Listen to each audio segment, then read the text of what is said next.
The current hot hatch market is booming. Let's face it, it's never been better. And the way things are going, that's only going to evolve to be more interesting. But unfortunately, today's video isn't about hot hatches. In fact, it's about a car that symbolises a hot hatch, but doesn't quite cost a bomb to run, if that makes sense. Now, hot hatches are an attainable goal, but for the younger generation, those guys that are just passing their driving tests, for example, can't really afford to run a hot hatch. And that is because of insurance premiums and just general running costs such as fuel and tax. But today's video, I have a car in question that has actually solved that problem. Well, we'll soon find out. And that car is a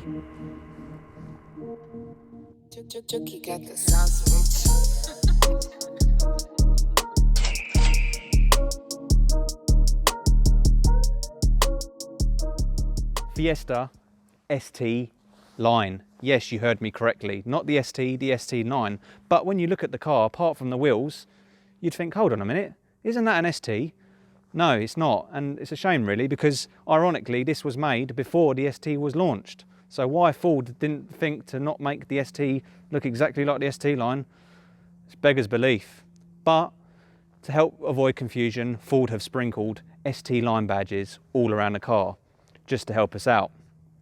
But to start off with, it's a good start because it's really, really cool to see that manufacturers are giving us cars like this, because it avoids the hassle of us having to look like idiots and do it ourselves.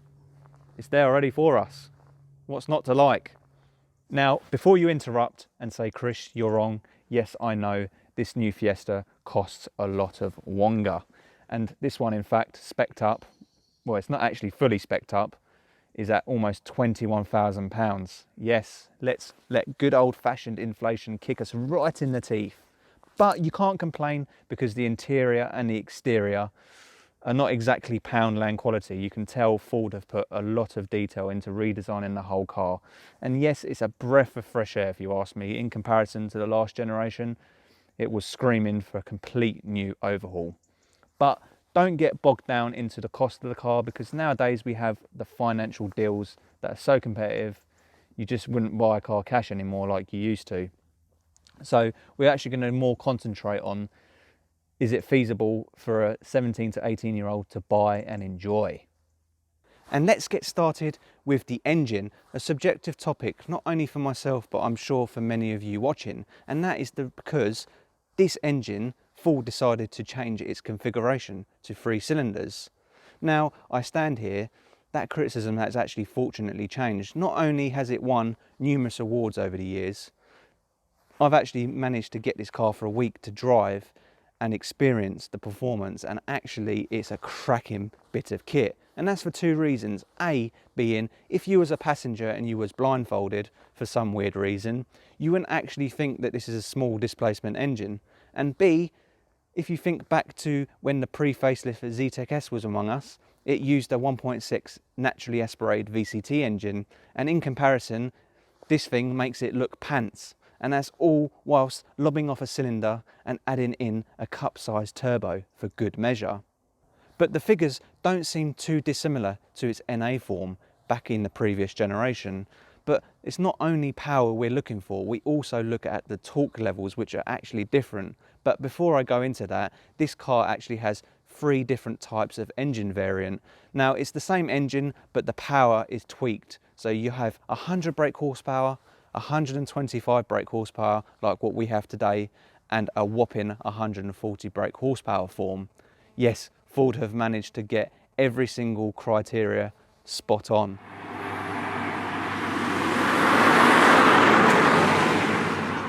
But speaking of torque, yeah, again, there isn't actually much difference. Now, the previous VCT older brother only had 152 Newton meters, whereas this car has 170 Newton meters. Yes, marginal, I know.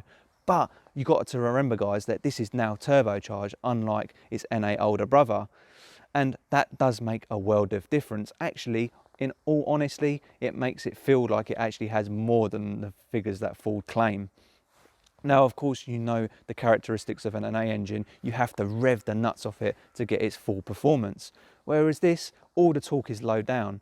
So when you're pulling off from a junction or whatever you're doing, this has instant torque in comparison. It's crazy. It's just honestly how technology has evolved and how Ford have managed to get the same performance out of a car with one less cylinder. Changes also follow on the outside. Of course, this is the new and latest generation of the Fiesta, so Ford have had to reinvent the whole entire styling, of course, not only on the inside, but on the outside. Now, this kind of thing is a big talking point because the Fiesta is, of course, Ford's bestseller. So the popularity of this car is huge. And of course, we've been stuck with the last generation for so long. So of course, that's been cemented into our brain. So when Ford first launched this, me, along with many others, kind of disagreed on the styling. But now it's safe to say that I've been with this car for some time and it's been on the market also for some time. It's great to say that, yeah, I finally got to like this car. It's actually a very good looking thing. And yes, opinion is always still there. Again, some people will still say they don't like it, but no, I think they've done a top job on making it look just as good as the previous generation.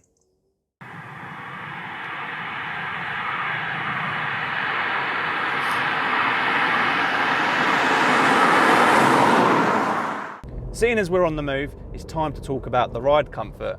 Now, ride comfort is a big talking point when reviewing any Ford as such, especially a sporty one.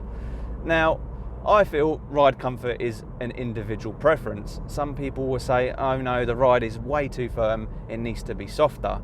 And then the others will say, oh, actually no, I've been in worse. And as a result, I have to agree with the latter. I have been in worse. The Focus RS. Yeah, even though that had changeable dampers, which didn't really make any difference, yeah, that was much harder. But I think I've just generally acclimatized to firmer rides, so yeah, I'm just used to it, I suppose. But this is what the car was designed to be, a sporty car, so why would you make it softer? It just doesn't make sense. Yes, Ford could have probably given us some dampers, but that would have just cost more money and probably ended up being a £5 million optional extra. But no, all things considering, it actually feels a lot better to drive than the previous generation in terms of ride comfort. So it's a win-win, I suppose. However, the one thing that isn't subjective and is just facts is how bad this steering feel is. Oh my God, Ford, what have you done? You've made it unbearable. And when I mean unbearable, literally it feels like the steering is broken. Now, I couldn't even tell you whether it is broken or not because I just have no feel whatsoever. It's just crazy. Like, I'm on the B road now and I just get gauged. I can't gauge the front end at all. Like, I mean, obviously I can turn like any normal steering, but I feel that I could push the car more and find its limit more, whereas I'm guessing its limit. And it's really bad because most cars now, well, pretty much every car is electrically assisted. They have electric steering. But some manufacturers offer the user the chance to play with the steering, little fine tuning. Well, when I mean fine tuning to some extent, I mean it will never be as good as normal traditional steering racks. But at least give the person some options, whereas this doesn't. And it's a shame because in the ST, you get drive modes, and without commenting too much, I assume that in part of the drive modes, you have some steering input. But this, yeah, the only drive mode it has is Eco, and that's just about as useless as a fart. Yeah, thumbs down to Ford there. Very poor. It's a shame, just a shame. And it's very disconcerting. Just, yeah, as I said, in corners, even fast flowing corners, just on normal roads, you just can't enjoy it. A big shame. It really is. And it just makes ride comfort the least of your worries. It really does. Honestly, it's terrible. What a shame. So, there we have it. The latest generation of the Fiesta. The 8th one, in fact. And it's finished in its ST Line trim. Absolutely perfect. Now, has Ford finessed and improved on their Fiesta formula? Yes, they certainly have. And if we go back to the start of the video, I said whether a 17 or 18-year-old just passing their driving test could afford to run one of these things. And I think yes, researching on paper, the one thing that stands out is the insurance premiums.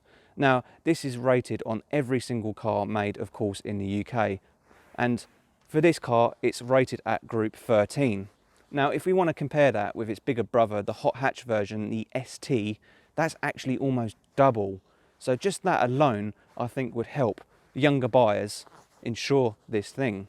Now with road tax, unfortunately, they both are at £145 a year. That's just the way of the government taxing us a little bit more. So that's a bit unfortunate, but with road tax, it isn't really a bigger problem. You can do monthly payments on that. But on the other hand, yeah, I think Ford have done a wicked job, and of course other manufacturers giving us these cars. It saves us the hassle of us younger generation trying to stick body kits on to make the car look like something it's not. But in the meantime, it's time to end today's video. I'd like to say a big thank you to Ford, of course, for giving me this car for a week. It's finally great to be working with the brand. And of course, thank you to you guys for watching and of course subscribing. And if you haven't already, please do subscribe for more content in the future. It's really been cool and I really appreciate the support. But for now, I will see you guys soon. But leave your comments down below in the description about what your thoughts are of the new Fiesta. But until then, take care. Thanks guys.